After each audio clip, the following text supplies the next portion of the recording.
Good afternoon, everyone, and thank you for attending our District Delegate Assembly meeting. Those of you that have cell phones, which that's most of us, if you don't mind silencing those, and then we're going to stand for the Pledge of Allegiance.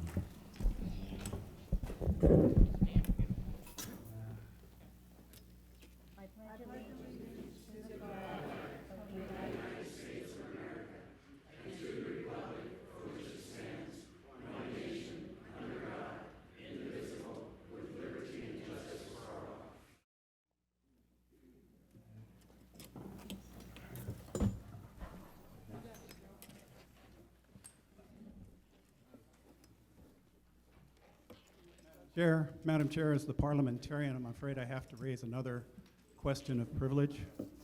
Again, this question of privilege is instigated by Mr. Katz sitting next to you, who you have said in private discussion that he is actually the parliamentarian of the Assembly.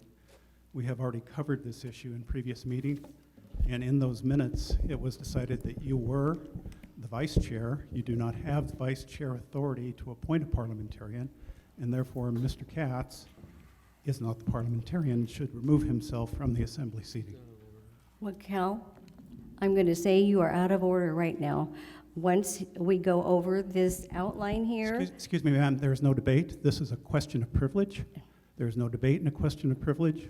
I'm going to ask the Assembly to once again confirm the vote that they've now made twice, that you are the vice chair. And as the vice chair, you have no right to appoint a parliamentarian, and Mr. Katz should remove himself from the Assembly seating. Once again, I'm going to say you're out of order. I'm not out of order. Yes, you are. A question of privilege under Robert's rules does not allow a debate.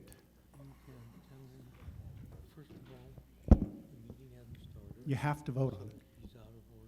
That's my motion, is that we once again affirm that you are the Cal? vice chair and solely the vice chair. Cal, the meeting hasn't even been called to order yet, so you are out of order because it has not been called to order. Okay? Correct?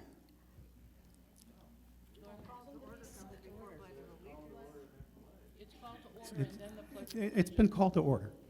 No, okay, I did not call it to order, but you are In still your out of own- order. In your own agenda, I believe it's Okay. before the pledge. You know what? We can go back and forth with this, but it's kind of pointless. You are out of order, and as soon as we go over all of this outline that's been put before you, then you will know why he's here. A question of privilege, a speaker has the right to interrupt at any time during the course of a meeting. So I have the right to interrupt before you do your report from the chair, which again, I'm sorry to say, you're not really the chair, and I don't really care what you want to call yourself, but I do care.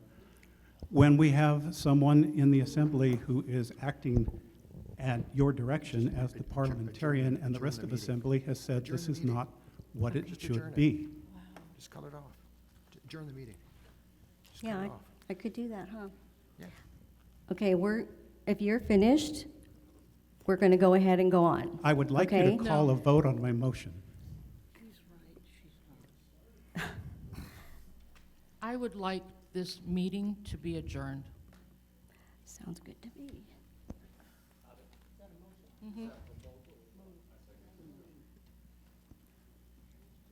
We have a first and a second. And both of those are really out of order. The proper sequence here is that once a question of privilege has been raised, there is no debate, and the Assembly then votes on the motion. And we have a second. Would you like to call for the vote? Is there any discussion? Howard, you have no...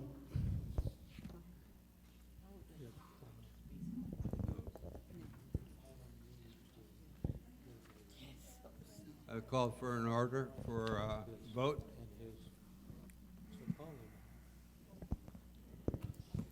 Okay, Howard, I'm going to call on you to give a rationale of why we are doing this. So, Excuse me, now Joe, excuse me, Madam Chair, now you're you're out out of, of, you are you're out of order. order. You are out of order. You're supposed to call Cal? without debate. You're supposed to call a vote on the question of privilege. What I'm trying to tell you in the nicest way is that you're violating everybody else's vote here in this Assembly by doing what you're doing. Okay.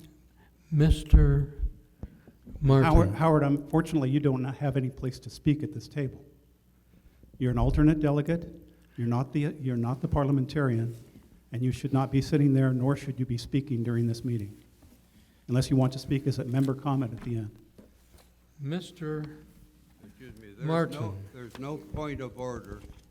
There is no As point of specified discussion at this moment. by All we the have is, I guidelines have put the out, floor. I have the floor. as specified by the guidelines put out by the board on September 7th, 2005. Excuse me, that's not the issue at hand, Howard. The issue at hand is the question of peril that's been raised.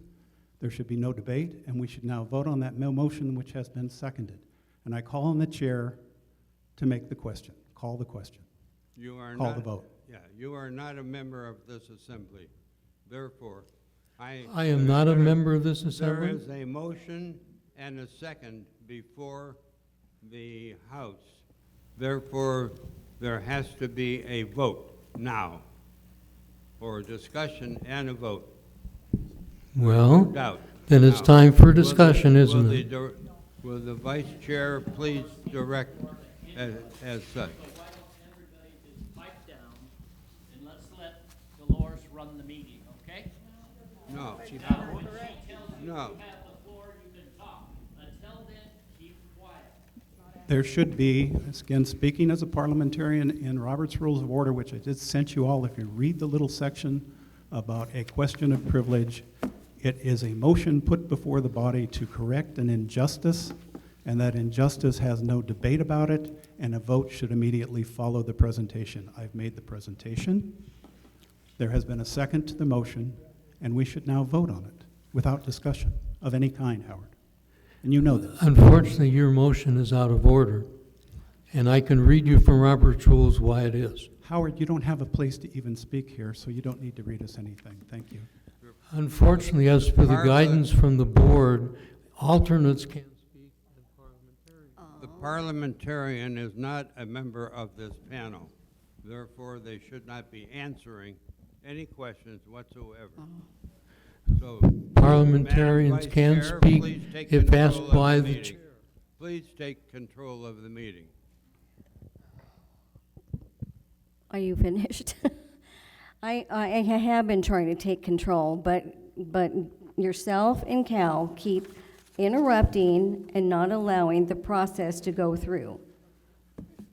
Dolores, you are not observing the rules that were agreed to when we decided that we would follow Robert's Rules of Order. Now, I call upon you to do that. If you don't know the question of privilege, I'm sure the man sitting there can read it to you. But it is precisely what I told you. We have now before us a motion to correct an injustice which you have put upon us not just once, but this is at least the second or third time we've covered this issue. You are the vice chair. We voted you to be the vice chair. We affirmed the vote for you to be the vice chair. And as the vice chair, you have no right under the bylaws of Sun Lakes to appoint a parliamentarian. You stay the vice chair until we have elections. I will, The motion has been made. I can restate it if people would like me to. It's been seconded. We should vote. That's the proper procedure. call the meeting adjourned. Kate Reed, District 20. I call for the vote. If she calls for the vote, you have to vote on the call for the vote.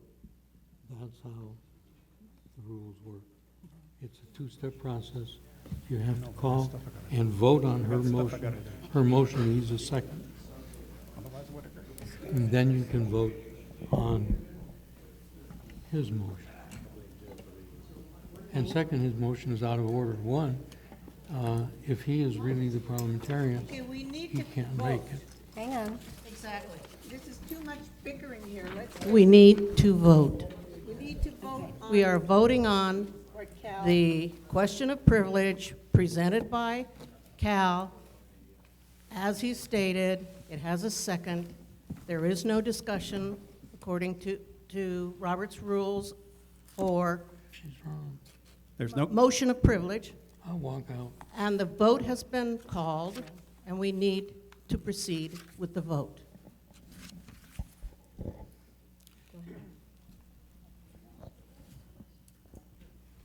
And the motion is that we once again affirm to the vice chair that she is only the vice chair. We're again affirming what we have voted on twice. For the third time, you are the vice chair of this assembly. You will be the vice chair until the next election. You act to preside over meetings as the vice chair. You have no right to appoint a parliamentarian. Call for Mr. vote Kaut, requires a two-thirds Mr. vote. Katz, If a motion for question fails to gain two-thirds vote, then you I just believe go on. Cal had the floor. Okay, so do we want to take a vote on what Cal just mentioned, just brought up? So let's take a vote. Now, when are you voting on his On- motion, or are you voting on her? On his motion. Well, that's wrong. the motion one more time. I move that we affirm our vote that Dolores is the vice chair of this assembly until the next election. She is only the vice chair. As the vice chair, she has no right to appoint a parliamentarian. Mr. Katz should remove himself from the seat he's in and return to the audience. Question is, are you following Robert's rules or not? If you are, then this whole Howard, you motion have no, is out of order. Howard, you have no place to speak in this meeting. If you would like to confer with Dolores after the meeting, please do so, but you're wasting an inordinate amount of everyone's time. I really don't care. The motion's been made, it's been seconded, it's been called for a vote. Please put it to a vote. I just did. Proper way You would be have to stated. All pass. those in favor, raise your hand. All those in favor? Okay, I'm through.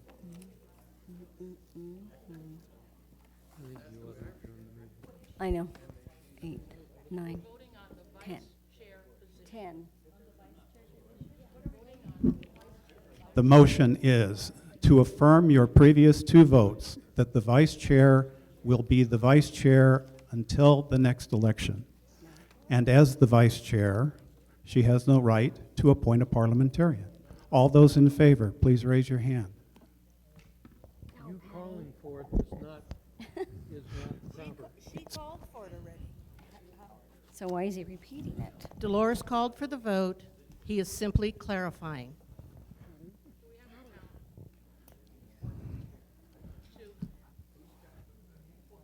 One. Chris says 14 in favor. What's that? So Cal, Correct. This has been established more than two months ago. so Cal, as the appointed parliamentarian, you should be here. As I- I'll sit there if you like me to. It doesn't make. You cannot make a motion. I'm making a motion as a parliamentarian. You can't call for discussion. Okay, but he did it as a privilege, Uh-uh. and we voted on it, No. and now Cal, as parliamentarian appointed by the previous chair of this committee, needs to come up here and take his place, and we need to continue with this meeting. This whole organization, The big boy seat, yep. don't ask me to do anything for this organization. He's not allowed to do all that stuff. I didn't as a want to start this way. He's not doing it as a parliamentarian, he was doing You're it, saying he's the parliamentarian, yeah, so he needs to come up here. but he's not allowed to make motions. He's only allowed to talk to me, not everybody else. What about the point of privilege that he brought up as an individual? No. Stop that. Oh, my goodness. Yeah, but it's over now. It's over now. Let's continue with the meeting.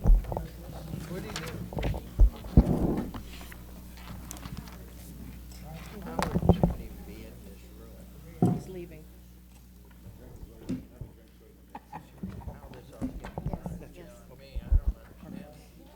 I didn't sign that. No, I didn't sign it. Heck, we wasted time yesterday at the, I have them.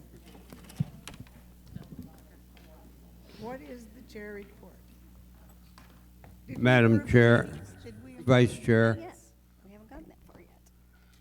Yeah, that's- Madam Vice Chair, there has to be a Yes. correction on the agenda before we begin. Yes, I know And that. that is to eliminate the chair report. There is no chair report. Okay.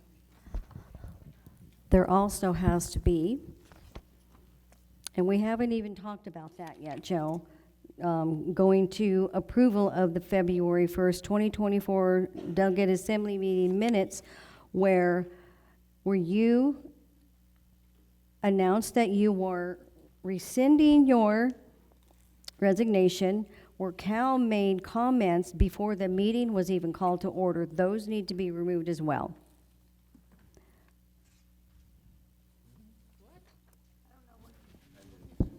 Right here. Oh, right here. Under the minutes. It should be attached to the. Okay, so, do we have a motion to remove those items that were not should have not have been made prior to the call of order on February 1st? Move to strike the portion between delegates present and call to order in the minutes. Okay, Discussion?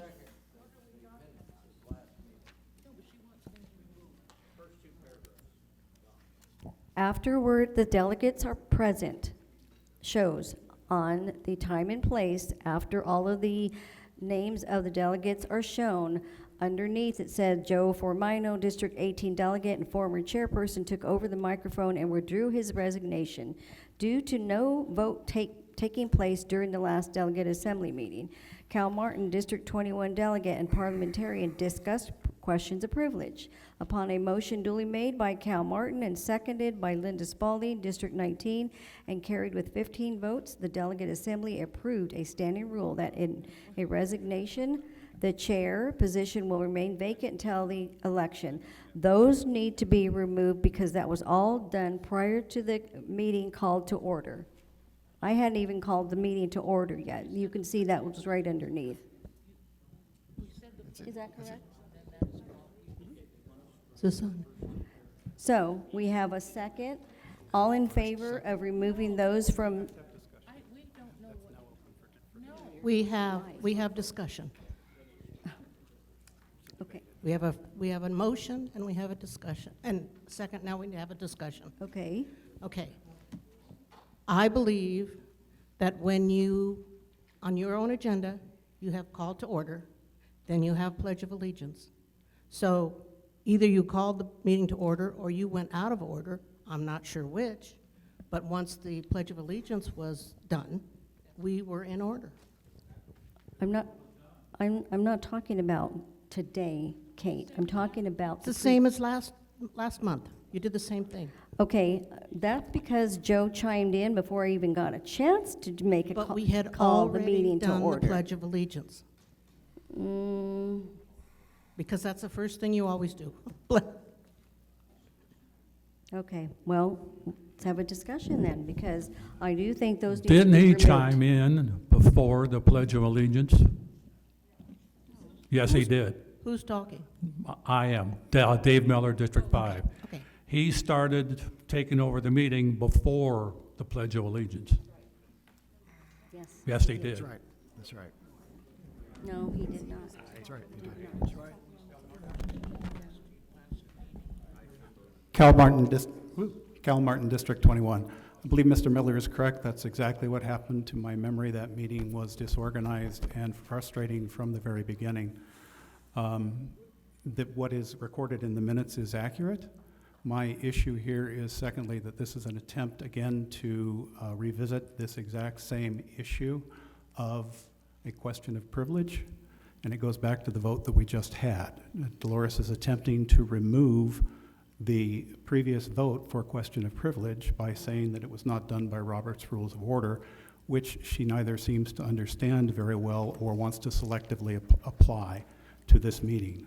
I would suggest that what we do is, again, if it's required by the Assembly, is to say that we will accept the minutes as they are entered and move on. No. I don't agree. No. No, because there was no Pledge of Allegiance done prior to Joe taking over. So I think those need to be removed because they were done prior to a call of order. So we're having a discussion now? So your motion is to remove Joe's comment? The comments you made as well, because you didn't, I hadn't called the meeting to order yet. Okay. Use your microphone. Accept the minutes as written. The minutes say the meeting was not called to order before the statement. was Dan, made. use your microphone, please. We're kind of short here on microphones. Anyway, Cal has just stated that he would like to accept the the minutes as stated. Well, it says right in the minutes that the meeting had not been called to order. Those two paragraphs in the beginning should be stricken. They had nothing to do with our meeting. Nope.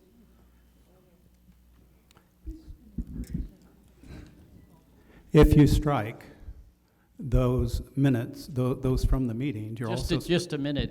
Is this more discussion on this? I don't want any response. The response I want is from Dolores now. If we're going to call for a vote, then let's call for a vote. Okay. Don't believe discussion or debate has ended. And I will say on this topic that if you strike those, then you're striking the actions that go with them. And we are back in the same thing that we just took a vote with Howard one more time. Okay, I'll respond. Technically, the minutes are typed up here. You're asking to accept the minutes as they're written. That is not in the minutes. The two paragraphs were before the meeting was called to order. How could that be part of our minutes of the meeting? It's just a bunch of... They need to go. Okay. They need to go. I call that we vote to remove those items that are on the minutes prior to me calling the meeting to order be removed. Last month. Can I get a vote? Sure. It has been. Greg made the motion, I seconded it. Okay, yes. I made the motion. Now, Dan We're Cosner, going- second. okay. Vote yea or nay. Are there any other changes on the minutes?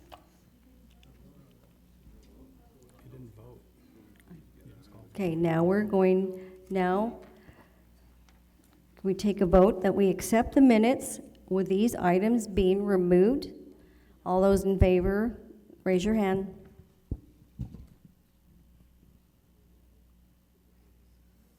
What do we got? We got 1, 2, 3, 4, 5, Okay. 6, 7, 8, 9, 10.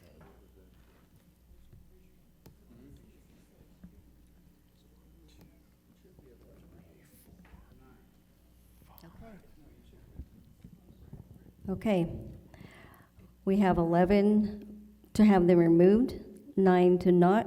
So the motion has been, or the vote has been approved to remove those items from the meeting, the minutes from last month.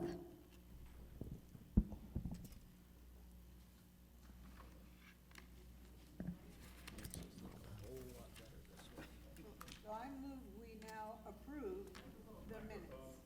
Oh, we're voting still? No, turn your microphone on. Microphone. It's already done, Linda. It's already done, Linda. Okay.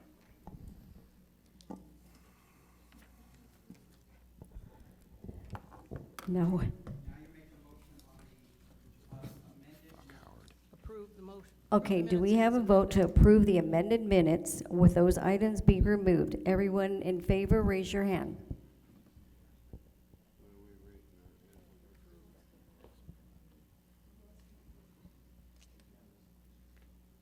One, 2, 3, 4, 5, 6, 7. 11 to 4. Okay.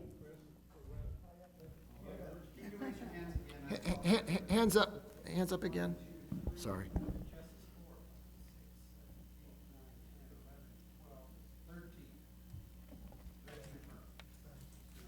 Okay, 13 in favor to have those items removed. I just did. She's correct. Yes. You have to approve the amended minutes. Okay, now we approve the amended minutes. As I've already stated, all those in favor, raise your hand. We just did it, Linda. That's what we just did. No, I'm not having you do it again. Okay, let's, Madam Vice Chair? Order, you've approved. This section is now closed. We're ready to go to number 2. thank you. You got that in the minutes, Jay. Perfect. Okay, so now Okay. we've completed approval of the amended minutes, amending the minutes, then we approved the amended minutes. Now we're ready to move forward. First down. Thank you. Okay. Now, my report as chair or vice chair, which Cal wants to remind me, was going to start out with the candidate forum yesterday. Thank you, FSR, for those involved with the setup. Bob Murray and Hernan Rojas for the telecast and the candidates for their participation. The forum was well attended. Excellent questions were presented by the residents that were in attendance. On February 8th, Ann Hofert, the chair of the panel, and myself met with Tammy Morgan to make sure we knew what was expected of us with regards to the questions presented to the question panel. Both of us have been on a panel in the past and knew what was expected then, but wanted to confirm things remained the same. The entire panel met on February 9th to be advised on how to handle the questions as residents brought them to the panel members. They were aware not to submit any questions that were directed to any one particular candidate, but could be answered by all 5 candidates. Each question panel member initialed each question, acknowledging they reviewed and approved it prior to it being given to me.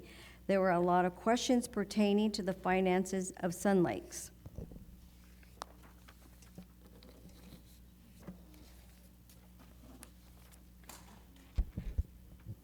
Moving on. You should have this in front of you. It's dated 3/7/24 report, chair report. It's here. If you go down to number 2B, district delegates who wish to place a community-wide issue on the agenda shall do so in writing through the chairperson at least 7 days in advance of a scheduled meeting date. Delegates and alternates shall review the agenda and support materials and come to the meeting prepared to discuss and resolve issues in a timely manner.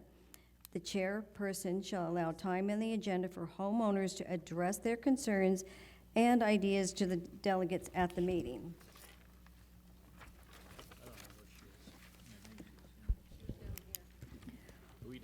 There's another item that has come to not only my attention, but some of the other delegates. It's regarding the district newsletters. There have been discouraging remarks made about some recent district newsletters. I want to remind district delegates that recommended guidelines for delegate newsletters were prepared and distributed to attendees of the delegate assembly meeting, and this is from 2005, and I don't recall that we have all of these in here, but I think we should when that delegate handbook is revised that we started back in October, that these need to be included. Items to be excluded from newsletters are as follows: articles written with an attitude, personal opinions, recommending a candidate, telling residents how to vote on a particular issue, and editorials on controversial issues without the article identified as an editorial or comments or that of the editor only.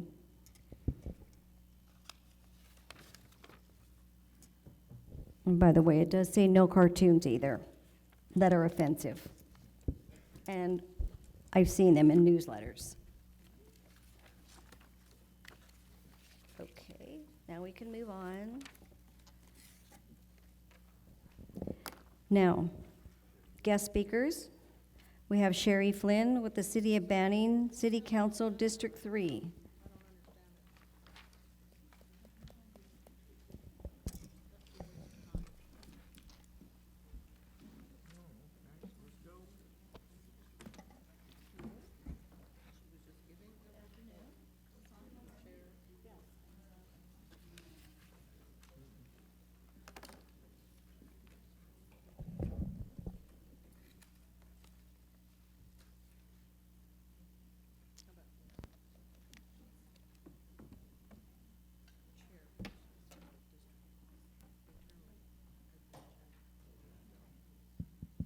Can you hear me now?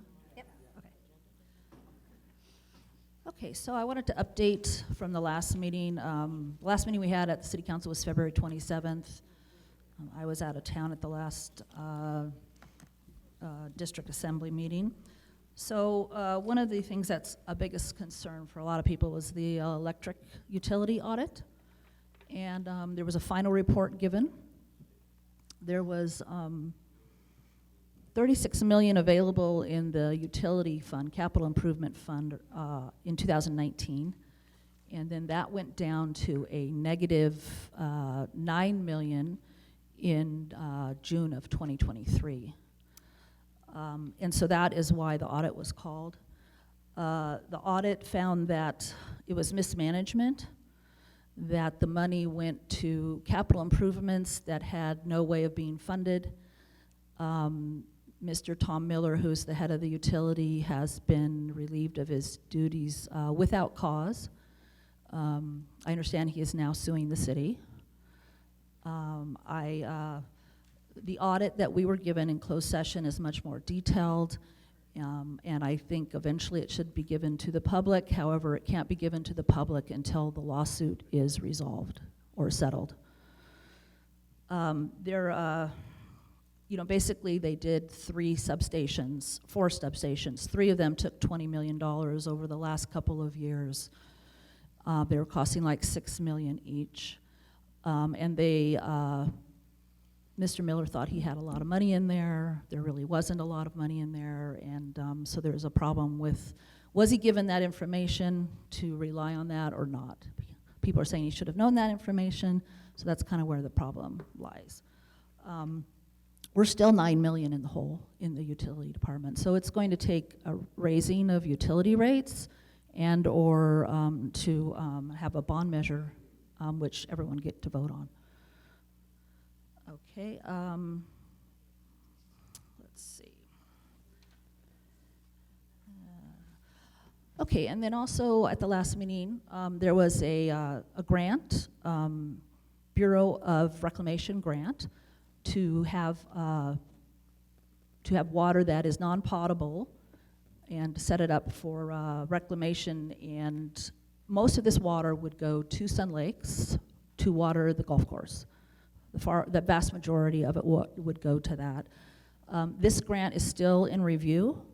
It still has a long process to go through. We were asked to pass a resolution at basically midnight, and we instead adjourned the meeting. And the resolution is not required until the grant is actually funded, which will not be until September.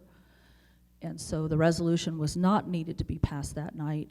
And the resolution also stated that the city council guarantees that that money will be there, which is $75 million. That by September, we will have $75 million in hand, because the grant is from the Bureau of Reclamation, but it's only 25%, and they're actually offering 19 million instead of 23 million, which would be 25%. So the city must come up with the rest, and they must have that in hand by September. So they can't use bonds because that would take too long to set up. So they're either gonna have to take out loans, or and even raising rates won't have that money in hand. So that's the reason why I was against it, because I'm not going to guarantee that the city has 75 million at hand by September. They'd have to evacuate every fund they have, and that only comes to 26 million. So where are they going to get the other 50 million? So that is the question. Again, you're looking at raising rates. And there's only 30 grants that will be given out over 8 states. And so until we actually get approval, and then it goes through a series of like 5 different approvals. So it's a very involved process. However, I did speak with the gentleman from the reclamation yesterday, and he stated that there's no accountability on how the money is used. It is on the honor system. I'm like, oh, okay. And there's never an audit unless there's something that raises a red flag.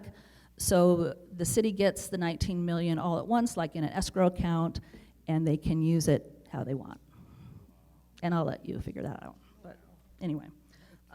Also, the Sun Lakes Boulevard extension, I know Nate Smith gave a presentation here, and I thought it was a good presentation. However, there were a few things left off. You know, he insisted that Sunset Crossroads does not have anything to do with Sun Lakes Boulevard, because Sun Lakes Boulevard has been a project in the making for years, and that it's a standalone project. But no project is standalone. All projects have an effect on everything around them. That's why you have CEQA, because you have to do past, present, and future projects that will affect that project. The city applied for and got a release from doing a EIR for the Sun Lakes Boulevard. However, that is a project that also North Point Development, who has the 10 warehouses, $5.5 million on each side, that was not mentioned. And also that North Point is being asked to pay for a lot of that road, about $8 million of that road, as a payment in kind for developing it. So I just wanted to correct that, because I thought it was really disingenuous that Sunset Crossroads was not mentioned. That road wouldn't be going through if it wasn't for the development of those 10 warehouses. And I think that everyone here, this is going to affect everyone here, and we should be informed of that by the city. Okay.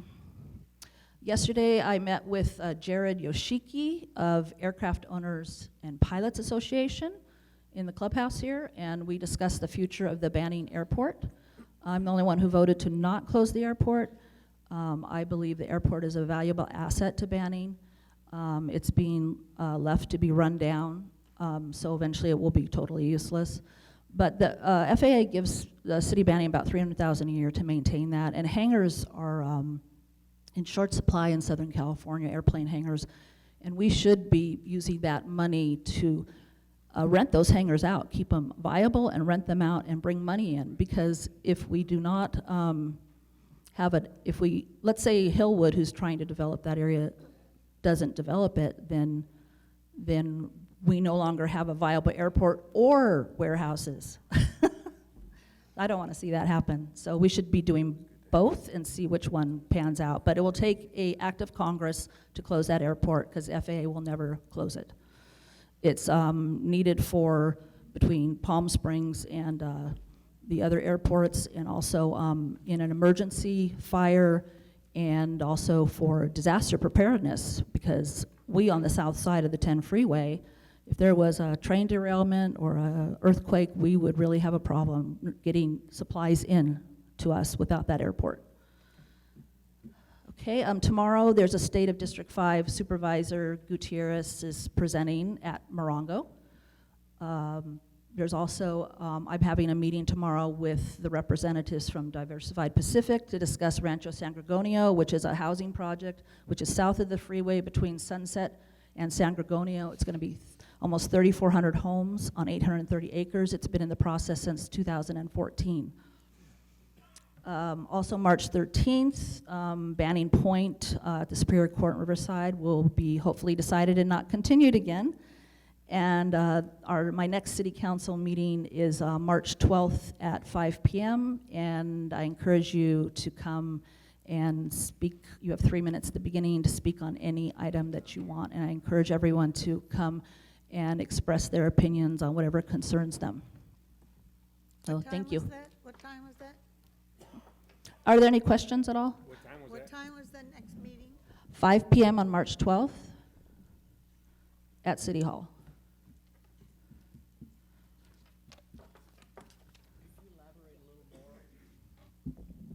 Dan Gosner, District 23. Could you elaborate a little more about the extension of Sun Lakes Boulevard? Okay, what do you want to know specifically? The status, when expected to put this through?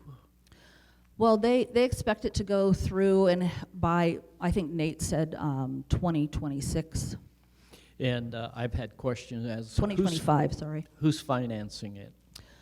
It's TUMP funds, which are transportation funds that developers pay into. There's also funds from RCTC. WRCOG may be adding more funds, and also from the developer itself, and also from the city.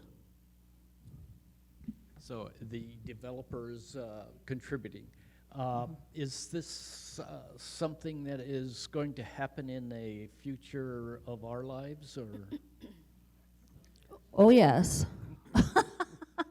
That's definitely the plan. There are a lot of problems with that road. There's environmental problems. There's 3 rivers that go through it. If it's required to have bridges over those are like $20 million each. Right now they want to do culverts. That's a lot cheaper. There's problems with pipelines and things like that. It may or may not go through, but if it doesn't go through, then you're not going to have Sunset Crossroads go through because you have to have access. Well, the question that's put to me from constituents is that when? What are we looking at as far as the future? Well, A year, 2 years, or 3 yeah, years? probably. I mean, they're going to start on it as soon as they can, but they still have the environmental issues Yeah, to go I through understand. and get okays on those and work it out. They have to realign it, Yeah. the road. I know that they're on the process of doing that right now. So, they're saying 2025, 2026. Now that's what I wanted to hear. Yeah, 2025 to 2026. Jerry? I attended that meeting, and it was very, very informative. If any of you have not seen it, go on Channel 97 and watch the community awareness that was just recently, because Nate Smith did a good job. My question is, he reiterated many times that this is a project. This is a separate project, a standalone project to construct a road from our end to the other end.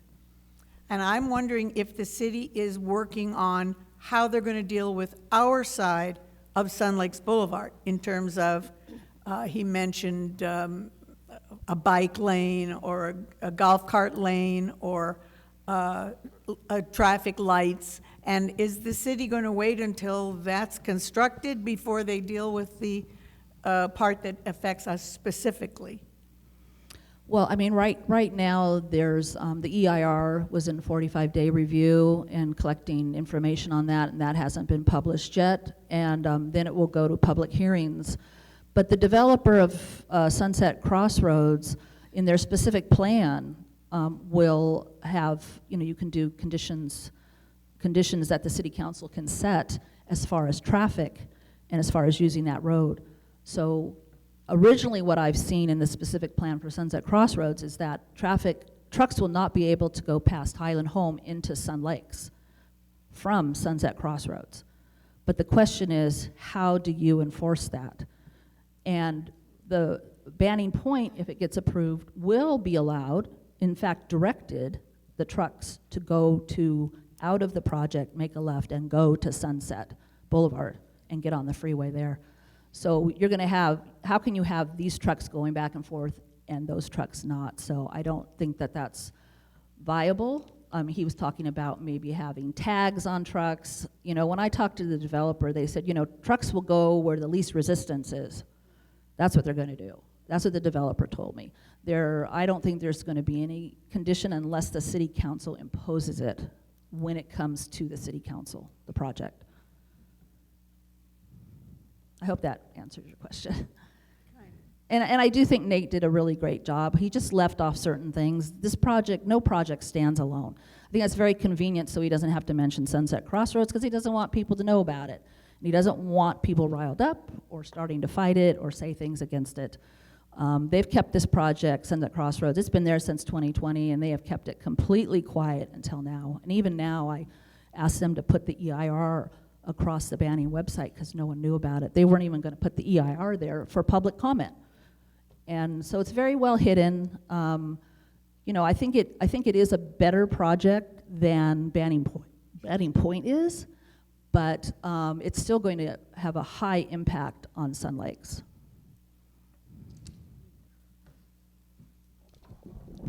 Any other questions? Okay, thank you. Thank you, Sherry. Now we have Jason, or Christopher, reporting on food and beverage.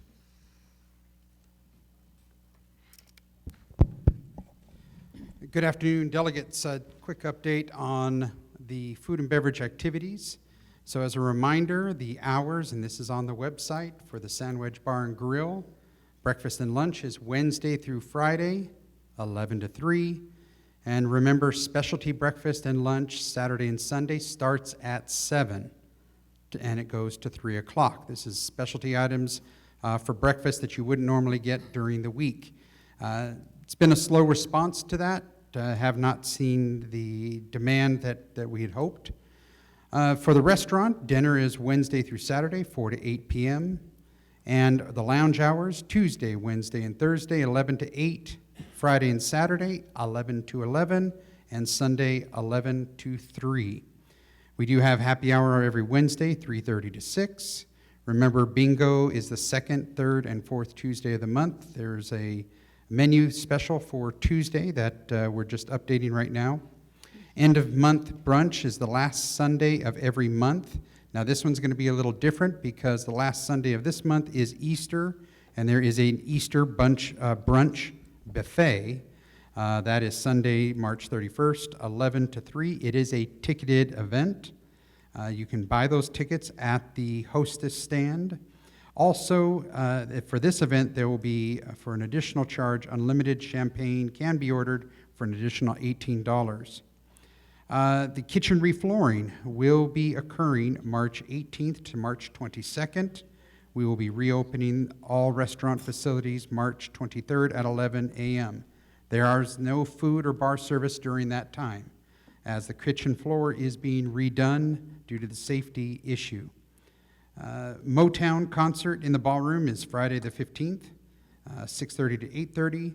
There is a St. Patrick's Day buffet on Saturday, March 16th at 5 p.m. Again, ticketed event. You can buy those tickets at the hostess stand.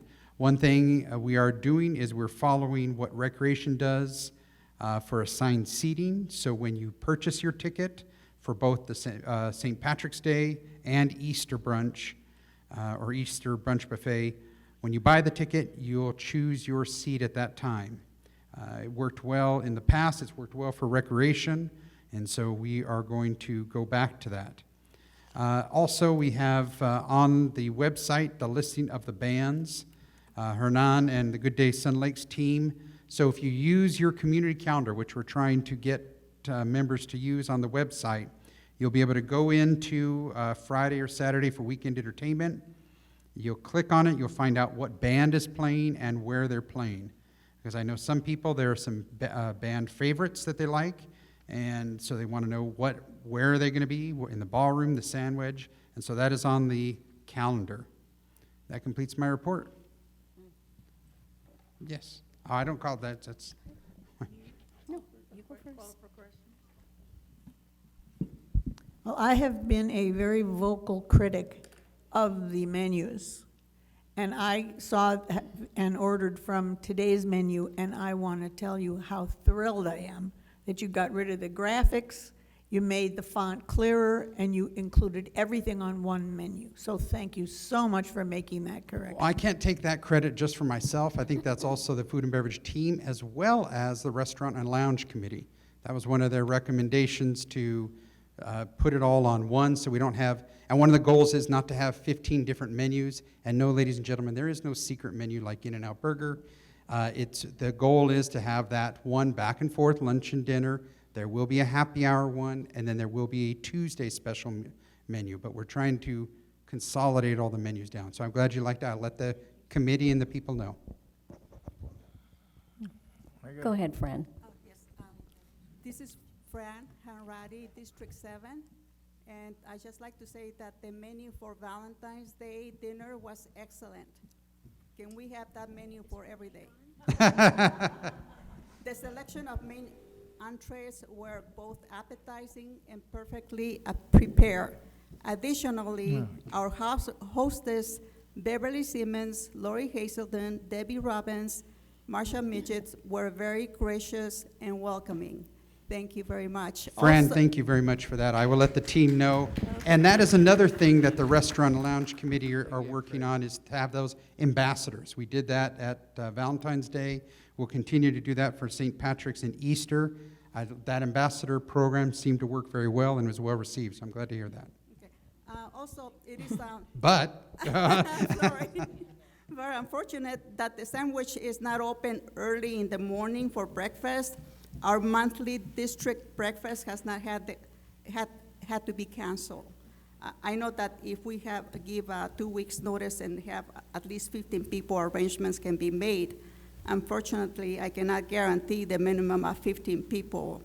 Our district hopes that the sandwich and or the restaurant will reopen early for breakfast in the future. Thank you. I understand it, and Fran, we're working with anyone, any group that wants to have breakfast on a weekday.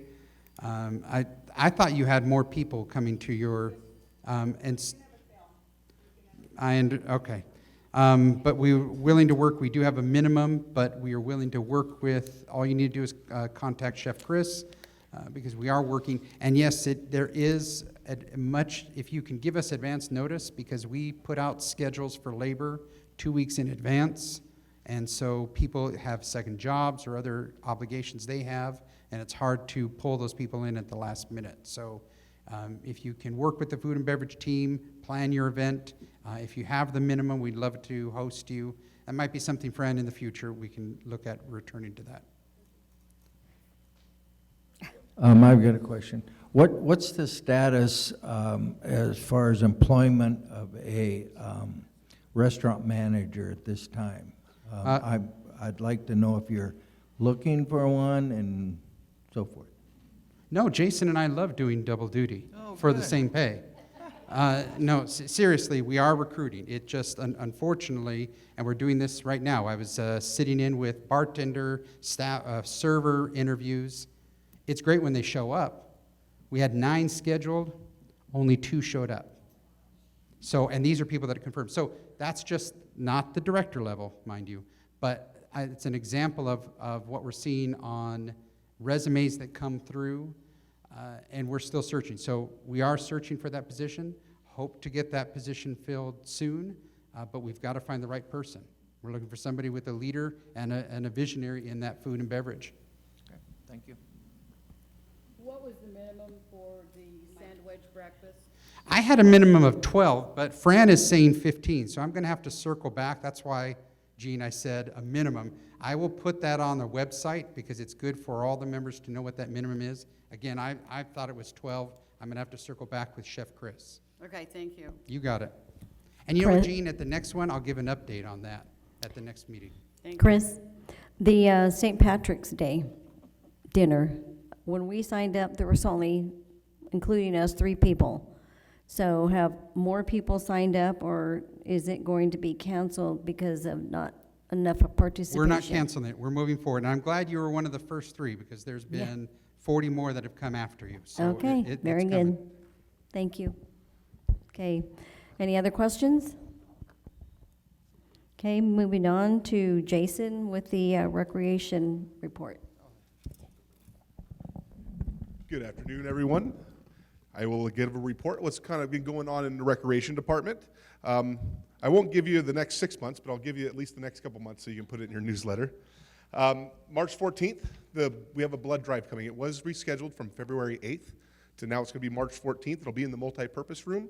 It'll start at 7 a.m. and we'll go to 11. Those have been traditionally in the past our prime hours, and anything after that we kind of die off once you get to lunchtime.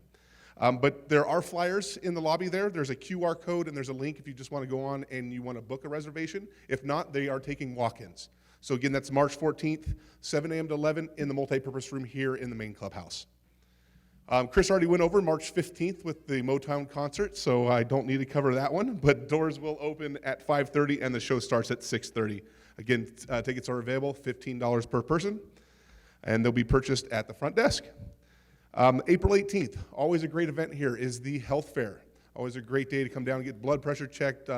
Usually there's a bone density screening here, body scan. So great way to come out and see what's going on in the health and wellness industry. There'll be vendors here from all different aspects of it, from anywhere from hospice care, unfortunately, to fitness classes and nutritionists. So make sure you check it out. It's free for you as a homeowner. Just come in and check it out. It'll be April 18th, 11 a.m. to 2 p.m. in the ballroom here. April 20th, comedy night.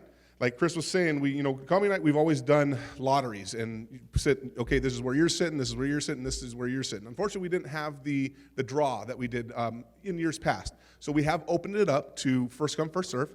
So if you'd like to come and have an evening with Jason Love and some great comedians, please stop by the desk, pick up a ticket. They are $15 per person.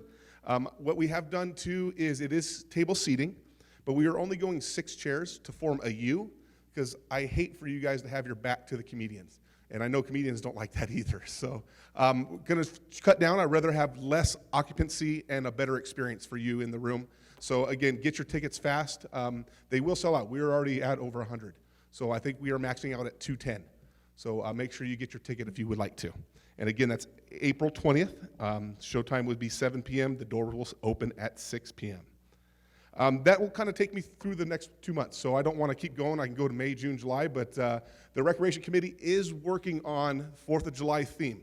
That I do want to let you guys know. I know a lot of the residents who really get involved and make their floats need at least a few months. So I will have that theme within the next 2 weeks. The committee's working on it. They're going to send it to me so I can post it out to the community. All right, any questions? Yes, ma'am. First of the year, we requested, I mentioned it, but we were given a schedule of events for the year. Yes. Is there any way that we can get this updated? Because this is out of... What if I can definitely do it, I can update it and put it online, and I'll talk to Linda about getting copies for next month for you guys? No, Does that work? that would be fine, yes. Okay, because things have changed. I mean, that's, that calendar there is done October of last year, and so things do change, entertainment, that type of thing. So I'll work with Linda, we'll get it updated, and I'll get you guys a copy next month. Very good, thank you. Can we get it in the packet, Jason? Yeah, that would be good. Can it be included in the packet? What packet? Oh, no, The actually, meeting packet? The packet that is emailed to you guys? no, the delegate packet he's talking about. Okay, well, we'll see, because looking at the agenda, or the chair report, looked like there might be a different means for a secretary and sending out packets and stuff. So we'll look at that, but we can definitely do however's easiest for you guys. Thank you. Any other questions? All right, thank you. Thank you, Jason. Now we have Mary Jo McElwain, chairperson of the FAC committee. Good afternoon, delegates. I'm Mary Jo McElwain. I'm chairman of the Finance Advisory Committee. In our monthly financial reports, there are some key elements which we pay particular attention to. The golf course is the first one, and that includes maintenance, operations, and the pro shop. All 3 areas contribute to the overall financial picture of operating and maintaining our 2 courses. In January, the department was better than budget, with the main contribution from the irrigation water expense, which was less than budget by $20,000, and the labor, which was under budget by $8,000. Secondly is the food and beverage department. Unfortunately, the budget for the restaurant and lounge was based on construction, starting with the lounge expansion. So we really can't evaluate the results in comparing them with the budget figures, but we can still compare the sales figures with the expenses. In January, our sales figures for the restaurant were $94,000 and expenses were $200,000. which ended in a net loss of $105,000. The sales for the lounge were $39,000 with expenses of $38,000 for an income of less than $1,000. The main contributing factors to the report for food and beverage are labor and cost of food. The third key financial element is the liquidity ratio, which is another key factor in evaluating our finances. This is a ratio explained on the management report that measures a corporation's ability to pay short-term obligations or current bills. The schedule shows that our ratio at the end of January was 1.33, which is up from December. Good job. These are the facts that are presented by the financial statements, and this information is available on the website along with many other monthly reporting items. On February 27th, the Finance Committee requested the board and management to provide the following: POS system, review the basic procedures for the food and beverage department, a business plan for food and beverage, identify the expenses on the reserve and capital accounts for January, a review of the investment reporting on active CDs, and a current rate for bank card fees. At the board's request on February 27th, we have provided an updated version of the investment policy for their review and approval. Last but not least, we are expecting our committee to review the finances of the bids that have been reviewed by the procurement committee before the board's final decision on the lounge expansion.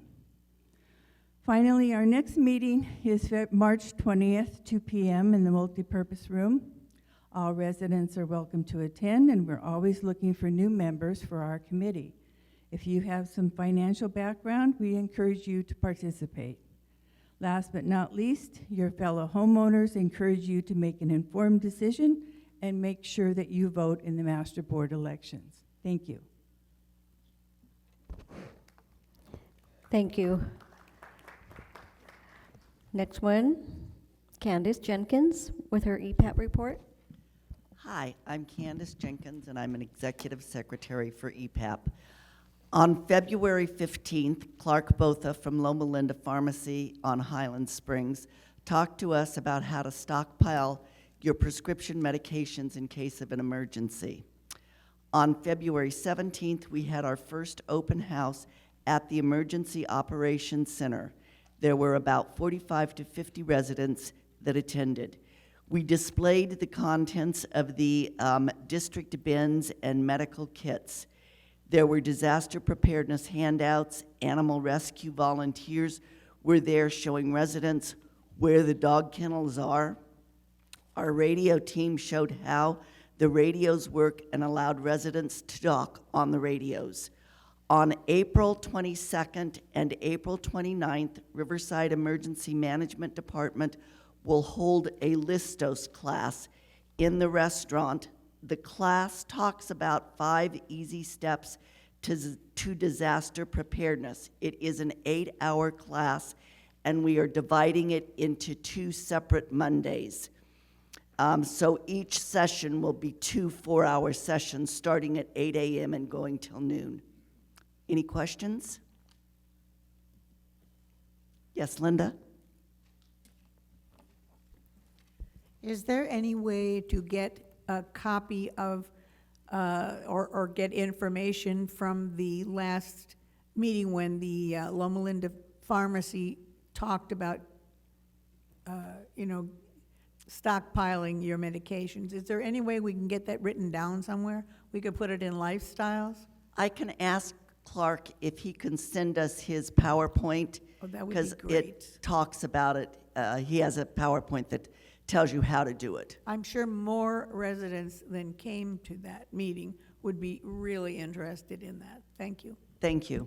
Anyone else? Thank you. Thank you, Candace. David Keeley with the Charitable Trust.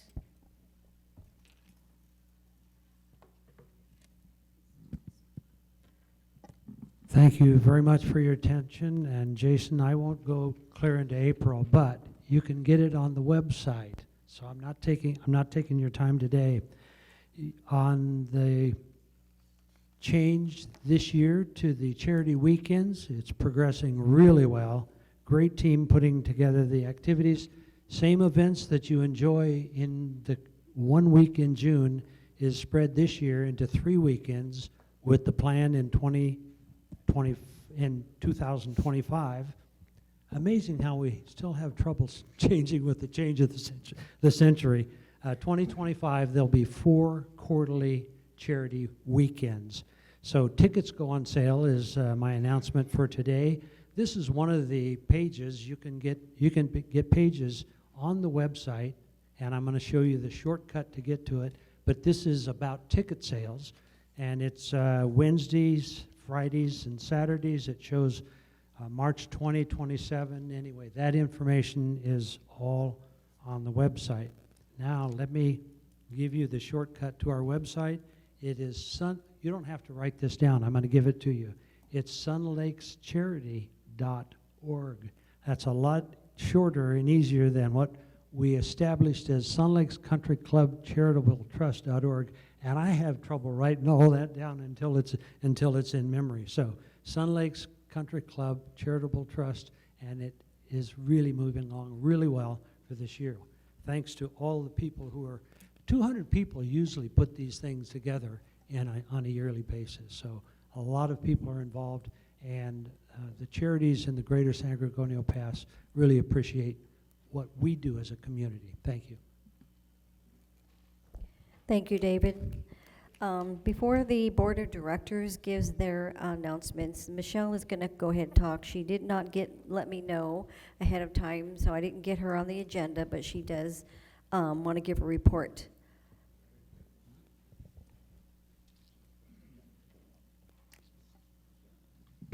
Thank you, Dolores.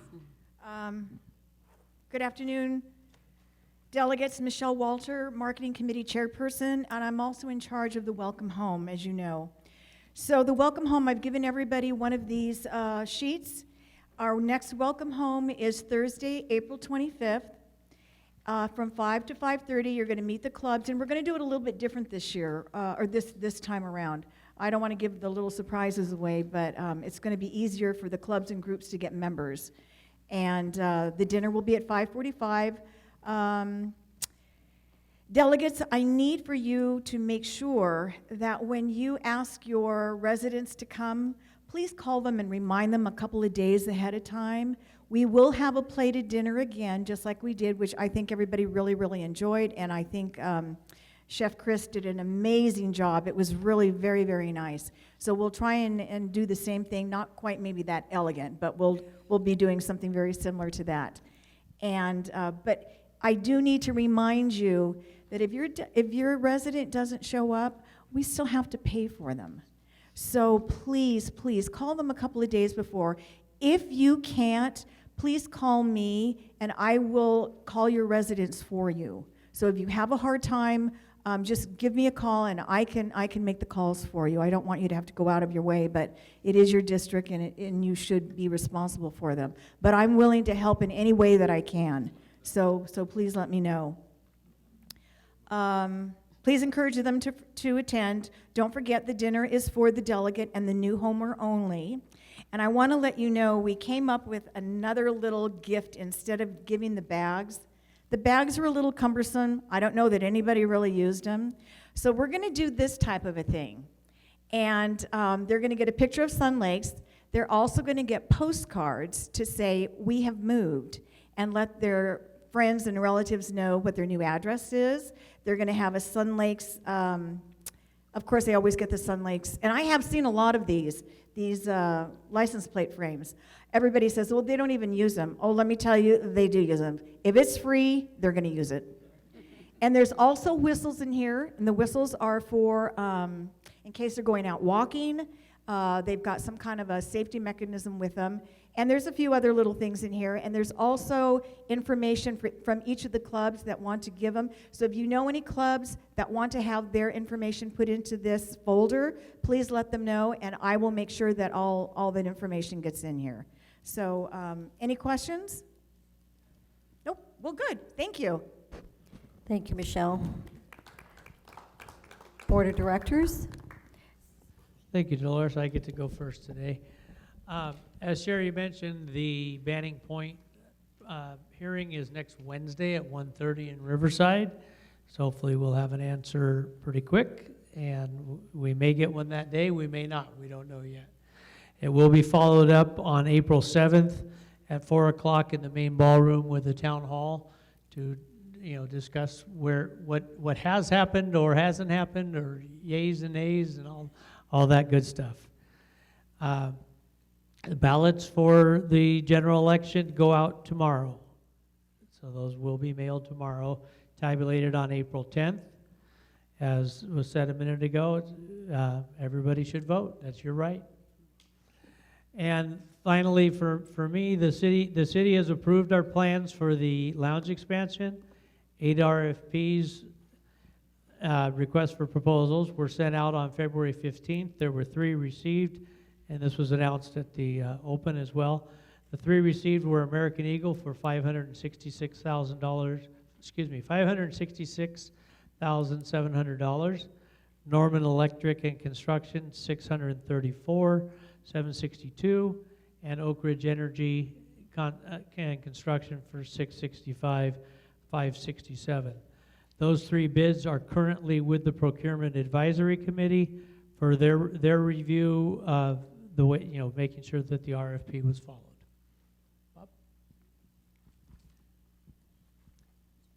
Before I continue on the other announcements, I wanted to thank the district delegates, the team and everybody that put on the forum last night. We appreciate all your time and efforts, and it's important to have an annual forum like that to get the information out and let everybody know what the positions are before they go ahead and vote on the candidates. At the February open board session on the 28th, Carla Chung, our Senior Vice President with First Service Financial, she gave a presentation. I don't know if you noticed it or not. She's our professional investment advisor. She informed us of the current investment strategy, and she also indicated the rates of return for the year 2023.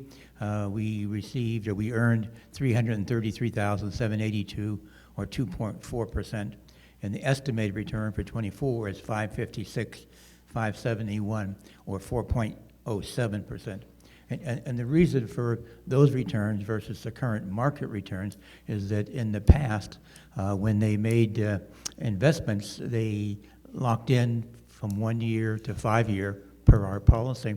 And you'll know that 4 or 5 years ago, the rates were not very good. They were under 0.5%. And we're required to keep those until maturity. Preservation of capital is number one. We're not allowed to lose any money. So we have to keep those to maturity. If we were to sell them in the secondary market, we would lose money. And if we reinvested that amount, we would still be losing money. So we're kind of stuck. But as years go on, with the rates higher, we're going to get a much better rate of return on our investments. According to Carla. The OPA Organization Policy Procedure Assessment Project gave an update on March 5th at the Community Awareness, and this will be shown on Channel 97 daily if anyone wants to get any more information regarding that great project. And the Marketing Advisory Committee gave a presentation also on that open, completing an upgrade of and they're working on an upgrade of the webpage to include new pictures and new amenities and a virtual brochure to help us market our properties. So I want to thank them, for that. And also they had the Nate Smith, Deputy Director from Public Works with Banning. He was here and gave a very good presentation, which was available on Channel 97, having to do with the Sun Lakes Boulevard extension. Any questions? Thank you very much. Bob, Greg Voitko, District 16. Randy, the stats that you shared about those bids, yes. Will that be included in your message from the master board that we'll be distributing? Yes, I was actually reading directly from it. We're reading from it. Yes. One more time, please. Yes. YES. Thank you.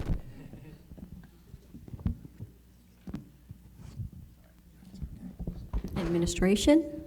Okay, as a reminder, delegates, we're going to need your help again. It is age verification time. You should have received in Lifestyles age verification form. These are also found at the front desk with Felicia or in the administration office right as you walk in, right across from Desiree. Also, I'm going to make sure this is on the website. I had thought it was on the website. It's not. Hernan is going to take care of that. Again, we are asking these to be returned to the administration office no later than Friday, June 28th.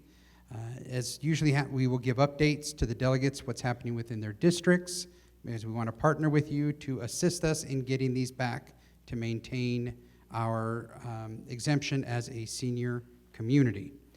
Also now, from my administration hat, what I read to you about the hours and everything, this is it's a host stand update. And so you might say, what's that? Well, it's been brought to my attention that sometimes members would call the host stand and they would get information like, yes, the restaurant will be closed for 5 months. I am unaware of that. That is above my pay grade. And so to alleviate those problems and to empower the staff, I've created this little worksheet so they have it at the front hostess stand, they'll have it at the bar. Felicia has a copy of it, and it's just so that everyone is on the same page, knowing what's going on, and they can communicate that to the members. So that is a change that we're working to implement and has been done for the past 2 weeks. As I've stated, we're recruiting in food and beverage. Lastly, I want to thank the board member that sent me an email last night. There's a lot of rumors going out that there's missing millions of dollars from the Capital Improvement Fund, and that so the association has several accounts in CDs, money markets, and government obligations. Money does move between accounts as funds are needed for reinvestment or to draw down to spend on capital improvement or reserve expenditures. Now, in the email that was forwarded to me, specifically in Q1 of Q2 of 2023, there is not a missing $1 million, and Bob is not personally writing checks of $1 million, though I'd like a check, Bob, if you could, into the capital investment account.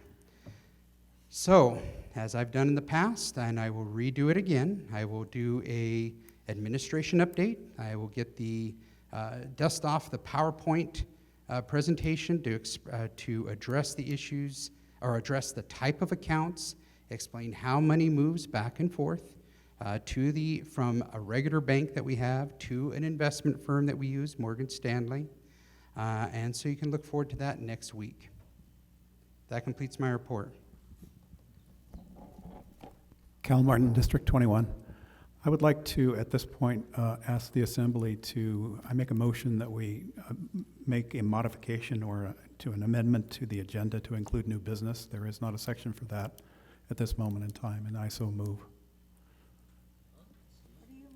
I am moving that we amend the agenda to include a section for new business. It's not listed. There's no place to talk about it appropriately. I could bring this up in my delegate comments, but it's not the right place. I am asking for your consent as a body to talk about new business, and I make the motion that we add it to the agenda at this time. Cal, I know that you sent an email, but that email was 2 days before the agenda was already submitted, so that's why it did not get included. And your request should be there at least 7 days before the agenda goes out. I don't believe the timing. We can do it for next month. Madam Chair, that you don't have that right. At this moment in time, the motion has been made, it has been seconded by the body, and it should be open for debate. No, I'm sorry. I'm going to tell you, since it was not on the agenda, you did not get it to me in time to be submitted, and so we can move it to be on the agenda for next month. I believe the motion has been made and it has been seconded, and there should now be debate. And you can enter that debate as you appear to have. Has someone else something else to say? As a parliamentarian, though, are you authorized to make I'm motions? speaking as district delegate. But you're parliamentarian. I'm also the district delegate, so I'm Okay, speaking as the so- district delegate. I identified myself as the district delegate. Okay, I'd say we make a motion to table it, because Excuse me, you cannot do that. There's a motion on the floor. It has been seconded. It's now open to debate. it's been seconded? Okay, who Yes, it seconded has. it?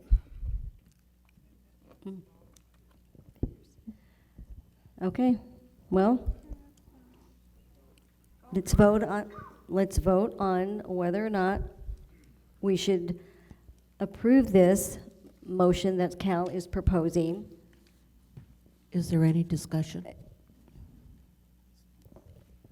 Any discussion? I'm really not sure We're having what trouble. what we're going to be voting on. At the moment, on your agenda, there is no section for new business. I did Correct. send Dolores a proposed correction to the agenda the day after I received it. However, it was not 7 days before. I expected new business and unfinished business, and I also expected a section at the top that says that we're supposed to consent to the proposed agenda. None of that was in there. Okay, All of those corrections are in something that I sent her that she 2 days chose before. not to do. The agenda The- was 2 days, it was a day after I had already submitted it, and we were getting the agenda the following day. Your agenda item request has to be submitted at least 7 days prior to the agenda getting submitted to Desiree or Tammy, and I did not get it in time. It was already completed. We did That- not that's not- have, if I might please, Cal, the agenda did not have new business listed, so I think we need to add that. Plus, we did not have minutes attached, so it was incomplete.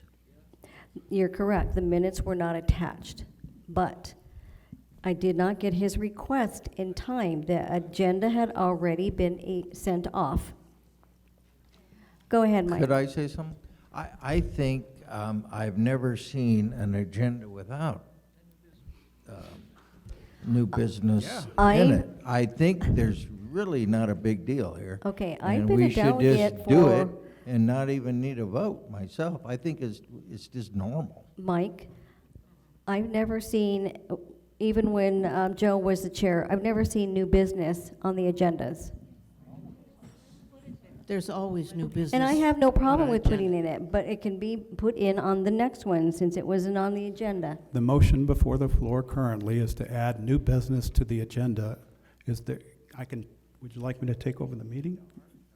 That's what we should be discussing, whether we're going to add the agenda item of new business to today's meeting.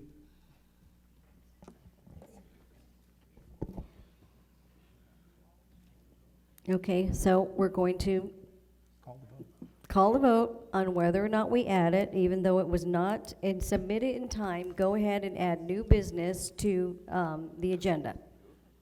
So do we want to take a vote? All in favor? To add it. Adding new business.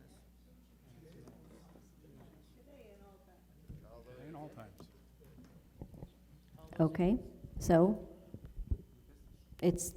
now we're going to add new business. It's been approved. Okay. So you wanted it on? Yeah. Okay. So I believe that would be the next agenda item. So under new business, I'd like to take the two motions that I presented to folks, one by email, one which I couldn't do because it was just too current based on activity from last night's delegate assembly. Unfortunately, and I'll take that one first, it's really the most time sensitive. Unfortunately, Randy Robbins could not attend the the candidate forum because of a family emergency. And I think it's appropriate, given the fact that we would like some sort of fairness in this process, to allow Randy to make a video statement which would be attached to the Channel 97 rebroadcast of the forum. The video statement each candidate was given time for remarks at the beginning and at the end of the forum. And I think it would be fair if Mr. Robbins were allowed the same amount of time in a video clip to be attached to all Channel 97 broadcasts, and that's my motion. I move that we allow Mr. Robbins to make a candidate statement to be attached to any rebroadcast on Channel 97 of the candidate forum. We have a second from Kate Reed. It is now open for debate. Okay. Greg Voitko, District 16. Who's going to produce this statement? Are association resources going to be used to create this statement? Just for clarity, number one, I didn't know about this motion until I sat down at the table at 1 minute before 2, but I do appreciate it very much so. And it will not be done by association thing. It just turned into the association, of course, so that it could be edited, or not edited, so that it could be put, added, there we go. So you're going to produce this yourself then? That is correct. Okay, that's all I'm interested Okay, I have a comment. Bob and I spoke last night prior to the candidate forum taking place, and he mentioned allowing you to make your candidate statement today during this meeting.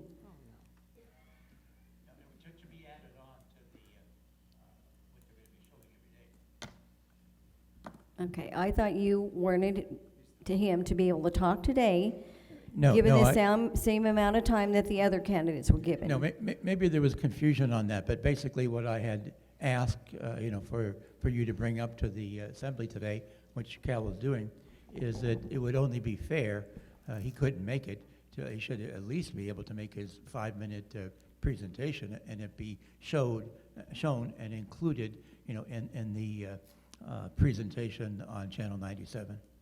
So not to do it here, but to have it on Channel 97. Are you saying to add his statement or his video to the current recording of Yes. yesterday's meeting? Correct. Okay. To be blended in so it would appear that he was there. Dave Miller, District 5. Just to be clear, that's a 5-minute opening statement and then 1.5 minute closing statement. So it's 6.5 minutes total. Okay.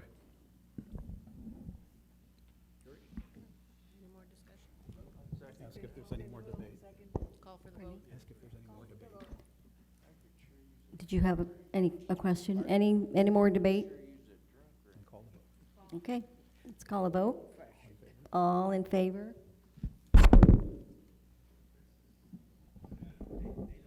Thank you, everybody. Okay, the second motion that I want to make is basically a redrafting of the one that was tabled from the last meeting regarding changing the way we nominate and elect officers for this assembly. I have made some revisions to it so that we didn't need to take time by revising the other one in assembly. You've all been given a copy in advance, and I would hope that you might have read it. I won't take a lot of time on it. My proposal here basically is that we go into session directly after the meeting of the membership and the counting of the election vote.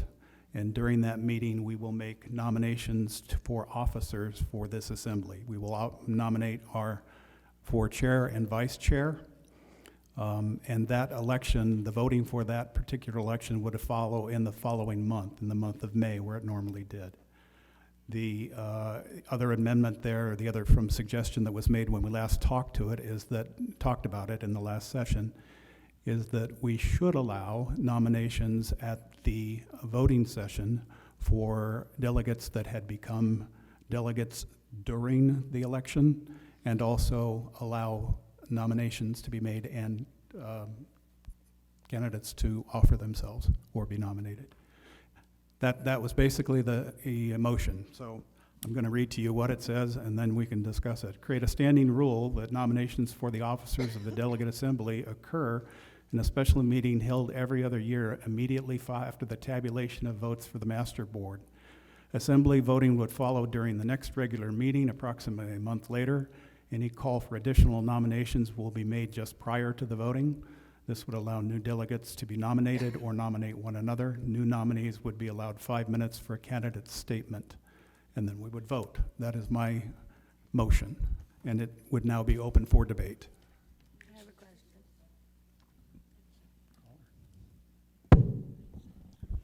Did we have a second on that? Is there a second? I've got a question.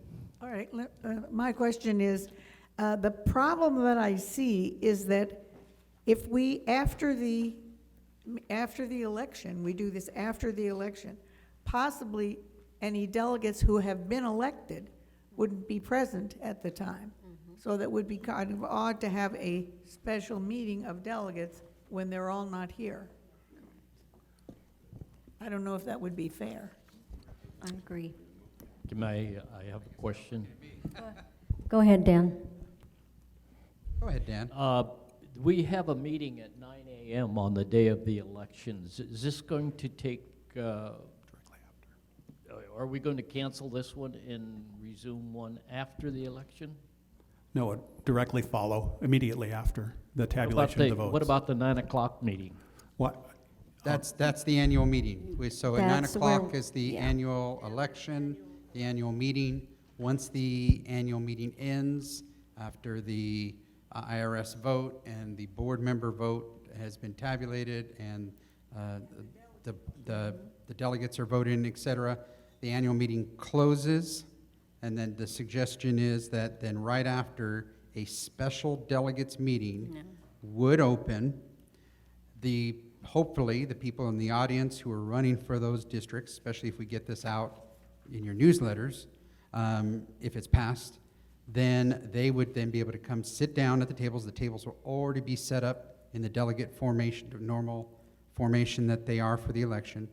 And at that time, the re-elected one, or the elected ones, or re-elected ones, then can go through this process to nominations I guess you would do a nomination of who is interested in running, 4 people, 3 people, whoever, and then they would have 5 minutes to speak. Then at the next, and that meeting then would close. Great, we know what 4 candidates, 3 candidates, what have you. They've talked for 5 minutes. Great, we know them, we know who they are. That meeting will end. We'll then have the regular delegate meeting then begin the first Thursday in May. And the action item that's going to be is appointment of a chairperson. You will have known what parties are interested in running for that. You will then take a vote, and that chairperson then would take their position, and then the vice chair then would be elected at that point. I believe that is what the motion and everything. We talked about this at the last meeting about trying to get it done right after the annual meeting because all the delegates are here. And hopefully the new delegates that would be elected would be here as well. And even if they're not, they would be at the meeting where voting will happen 1 month later, and they could then be nominated at that time? They could indeed. And at Nomination that from the time, if floor. they were nominated, they would be given 5 minutes to speak. Correct. Available on the website or somewhere. So like she stated, the people coming new people would know something about the people that are running and get a idea of who they want to vote for. Because some of the people that come in brand new just got voted in at the election. They won't know anybody, maybe, and would appreciate having more information about the people they're going to include in their thought process. So I don't know if you want an actual motion about that. I'll be happy to make one. Jeannie, you could make one and should, or you can actually move to amend what is on the floor. So you could say, I want to tag this on this motion that's right here, saying, I think this is a good idea, but in addition to that, we'd like a written statement sent from all candidates. Mike, ahead, Mike. District 22.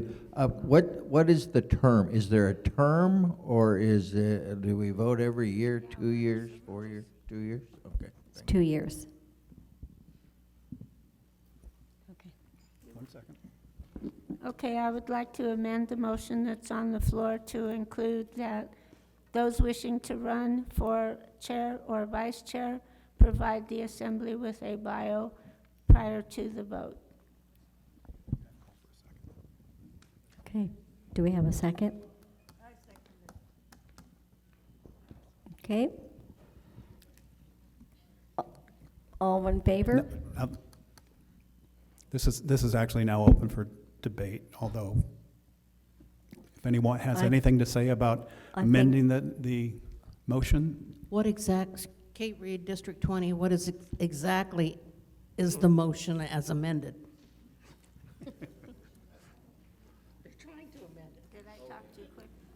Well, from what I sent you, you could write, in addition, each candidate should provide a written bio and statement of qualifications to all delegates before the election.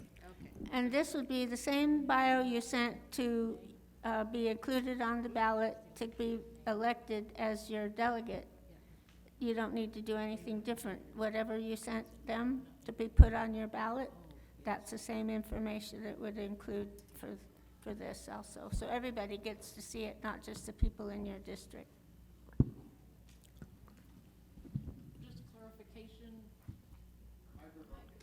Just clarification, it's not April, we're electing in May, and May is when you want to see the qualifications? No. You want them in April for May? Okay. Any other questions?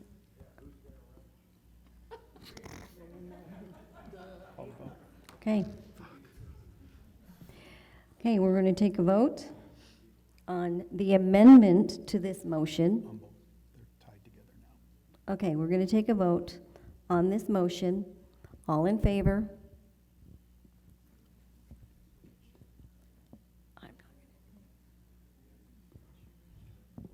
Okay, approved. Good to go. You can ask for any other new business. Oh, do we have any other new business?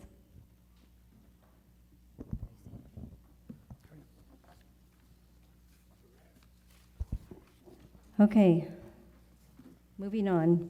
The announcements from the district delegates. We'll start with Barbara. Barbara Illness, District 1. I have no comment.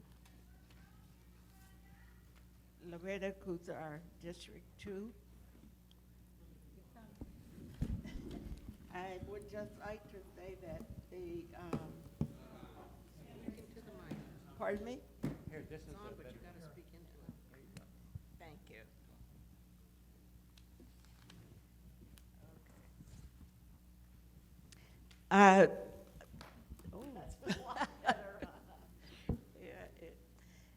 I wanted to speak of the cupboard for the. Pretend it's an ice cream Put it cone. on your chin. Okay, is that better? Yes. Okay.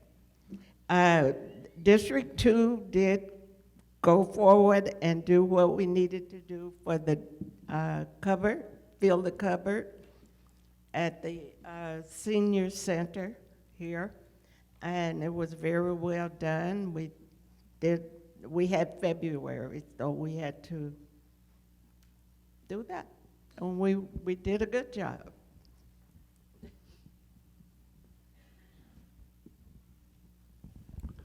Good afternoon, everyone. Jim Nickel, District 3 Delegate. I just want to bring up Loretta's. I communicate with the Banning Senior Center, and they're very appreciative of the Fill the Pantry. They do hand out the items weekly, and they ask us to watch the expiry dates. And they do check IDs, so this food is going to people in our community of Banning. They also have a need for small appliances and especially men's clothing. So I just want to make that announcement, and if we help out, but they're so much appreciative of what we do for them, terribly appreciative. So thank you, everyone, for contributing. Thank you. Dave Miller, District 5, no comment. Jess Ocampo, District 6, no comment. Fran Harari, District 7, no comment.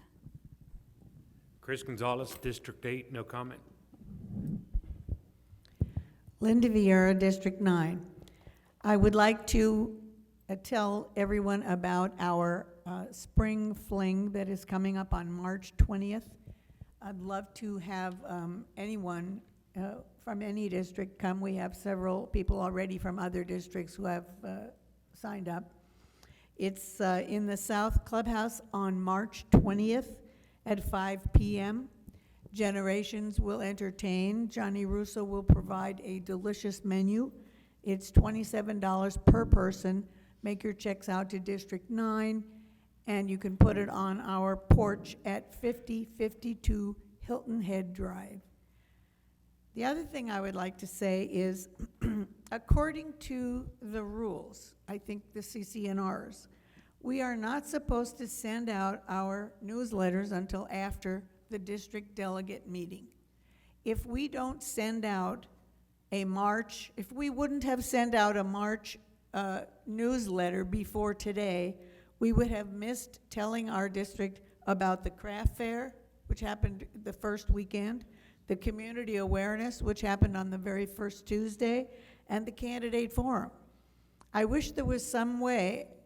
Now, I tried to send my my newsletter as always as close to the first of the month. I tried to do it on Friday, but the master board had not sent their material in on time, so we had to wait till Monday to get that attached.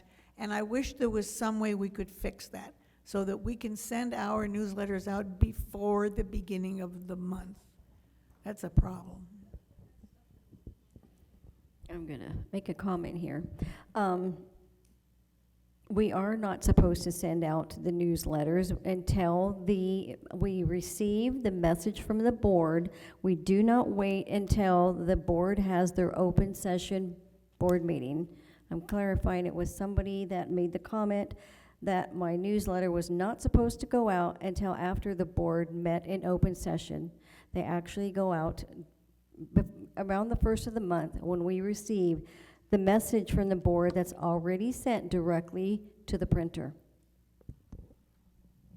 And it automatically gets attached to the newsletters. Yes, in this case, it didn't happen until Monday.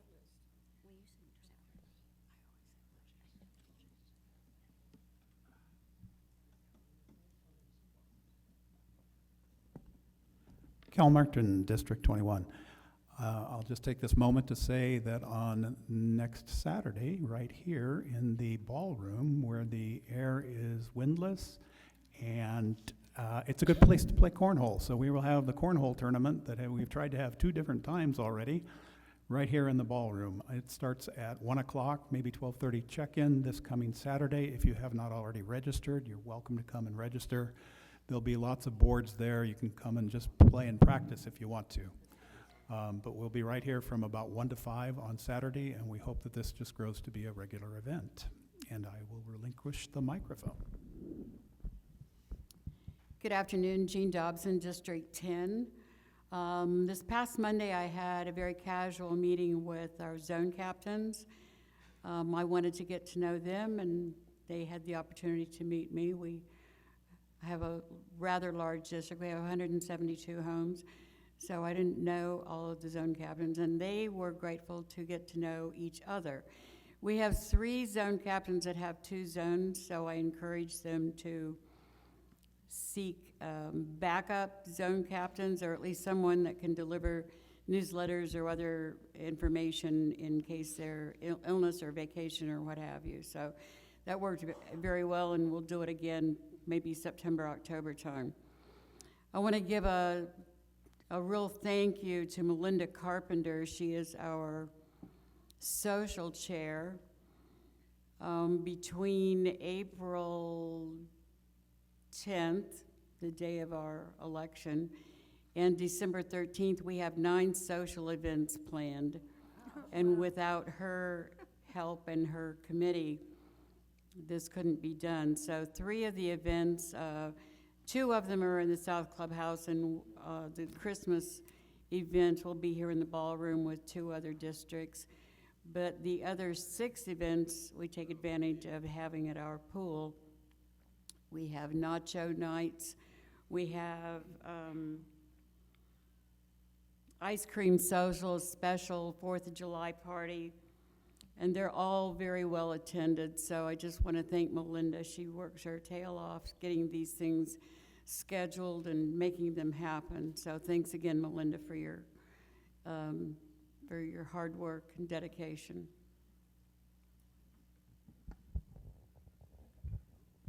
Patty Lopez, District 11, no comment. Jeannie Vaughn, District 13. We don't have anything quite going on from our district right now, but in response to Jim Nichols' remark about expiration dates on the food, for Fill the Cupboard.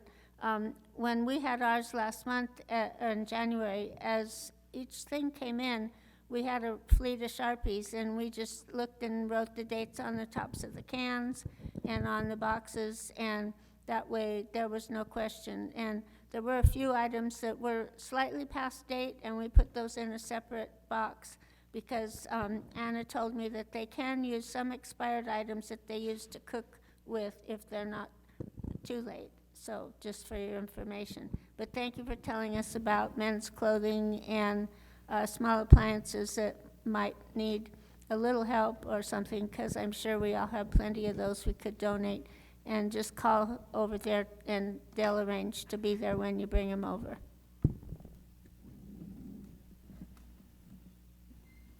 Judy Taylor, District 15, no comment.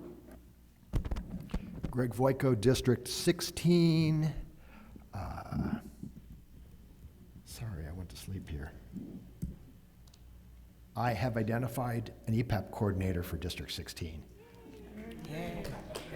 Steve Hughes is both retired Navy and former law enforcement, so I suspect he'll be able to do what needs to be done in his sleep. He and I will sit down real soon and put together the fill-in-the-blanks plan for us. Anthony Hake, he's a new resident in District 16. He has stepped up to be the Zone B captain.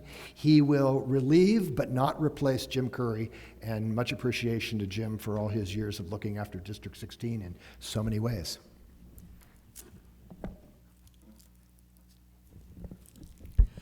Nita Cook, District 17. Back on what you were talking about, the newsletter, trying to get it out on the 1st. Typically, a lot of those things that are coming up the first part of that month, we've been given that information the month before. So when you publish like February, then you could have included that in that. And other than that, no comment. District 18. I'm afraid that we have a controversy in the South Clubhouse. The capacity of the clubhouse was changed without anybody knowing it, at least anybody that I have asked, in that it was reduced from 105. It's very difficult getting 3 districts to sell on time to fill the 105 capacity. We usually have a waiting list. Now it's been reduced because I understand because of the chair size. Well, we're sort of ignoring that, and I hope you honor the fact that we are going to hold the fire department's 105 capacity for that room. Thank you. Linda Spalding, District 19. I have received many comments that the candidate forum focused only on questions of finance. Many residents submitted questions that were not asked. Personally, I submitted 4 questions, another resident 6, and I had a real estate agent who had a really important question that she wanted asked, and it was not. I feel as a delegate representing the residents, questions did not cover many areas of our community. And when the 5th or 6th financial question was asked, there was a mass exit. I am just reporting on what happened at the candidate forum, and I just wanted to put out there how the residents were feeling because I got a lot of phone calls. Thank you. Kate Reed, District 20. I just had a question, Jim, about the men's clothing. Do they only want new clothing? It can be gently used. Thank you. Anything that's wearable, that's in decent condition. They do wash it and then give it out. They get women's clothes, but there's a real shortage of men since there's a lot of senior men. Okay, because my husband lost a lot of weight, so. Okay, works great. Wonderful. Thank you. Not me, but him. Other than that, no comment. Thank you. Mike Volz, District 22.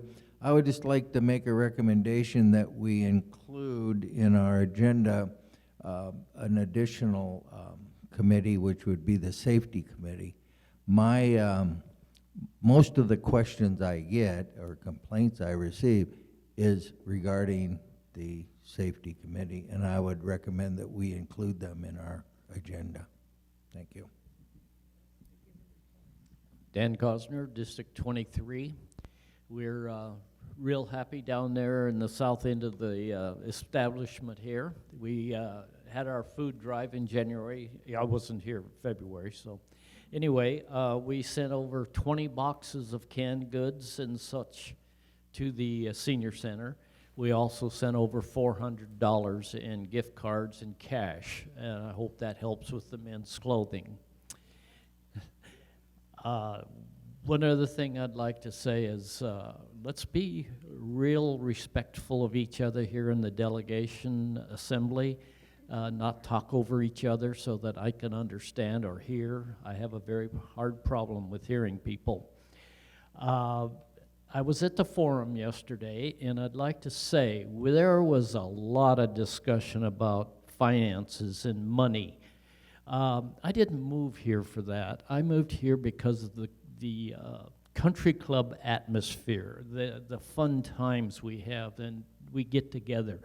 I heard one candidate talk a little bit about our atmosphere here, and I appreciate that. So that's my thing here is let's keep our country club atmosphere.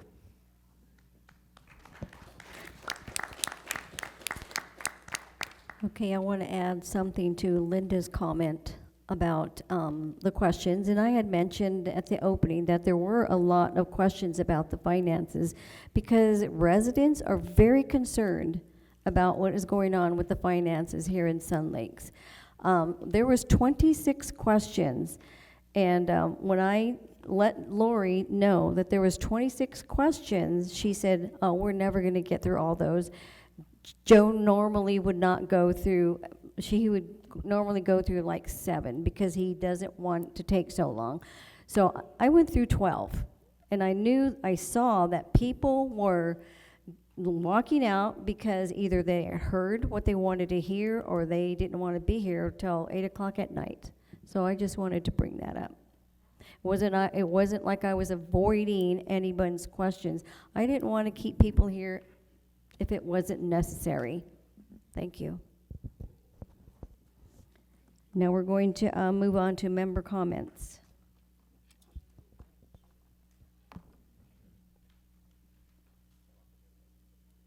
Thank you. I'm Gail Billick, and I live on Bermuda Dunes in District 7. I'm here to voice my disappointment with the candidate forum last night. I'm disappointed with the process, repetitive subject of the questions. I'm not upset with the candidates at all. I think the candidates did a great job. I agree that the financials are important, but Sun Lakes is so much more than the financials, and the candidate knowledge needs to be as broad as well. As an informed resident, and I attend many of these sessions put on by the candidates, just like many of those who attended last night, I came to hear so much more about and from the candidates. I took notes, and the questions were so one-sided. I submitted a question, it wasn't asked, and other residents came to me and said the same thing. Theirs weren't asked either. I would like to recommend that in the future, the questions be organized by subject, by different topics, such as financial, policy, organization of the master board, safety, alternating the topics covered so that we get a broad input from all subjects, from all candidates. In the future, let's make the forum more informative for all of the residents. Thank you.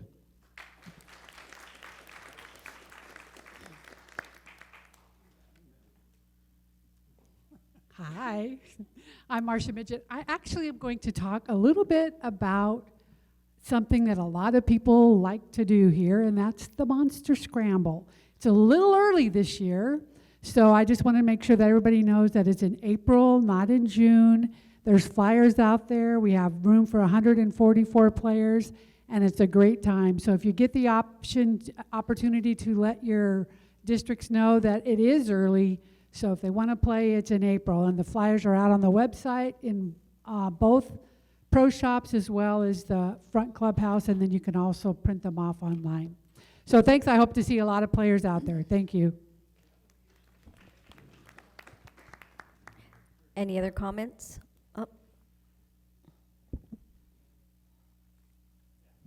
Michelle Walter. I forgot to, I don't know whose district this is. The address is 1030 Riviera. Her name is Viola Thomas, and she wants to be invited to the welcome home. So I did not look this up, but whoever has the address of 1030 Riviera, let me know, and I can give you her phone number. Who's me? Somebody said me? Is it District? Is District 7? Who's District 7? So Fran, I'll give this to you. And the other couple things I want to just say is that the Community Awareness Program, our next program is on nutrition, and we have a guest speaker from Loma Linda. So the date is April 2nd, and it's from 1 to 3. And the last thing that I want to just remind you as a community awareness coordinator, that the ballots for the master board election will be mailed on March 8th and will be tabulated on the 10th here in the ballroom. It is our responsibility to make sure we vote for the candidates that best represent our community and their leadership. The candidates are not running for a position, such as president or treasurer or anything else. They are running to represent each one of us. They are not running for finance or to change our investments. We pay someone to do that.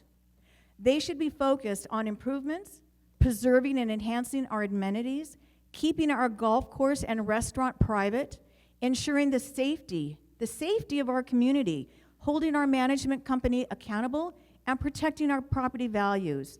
We deserve the best, and it is important that we come together as a community to ensure that our values and standards are upheld. We want to unite to safeguard the beauty and reputation of Sun Lakes, both for our generations and the ones that will follow. Thank you.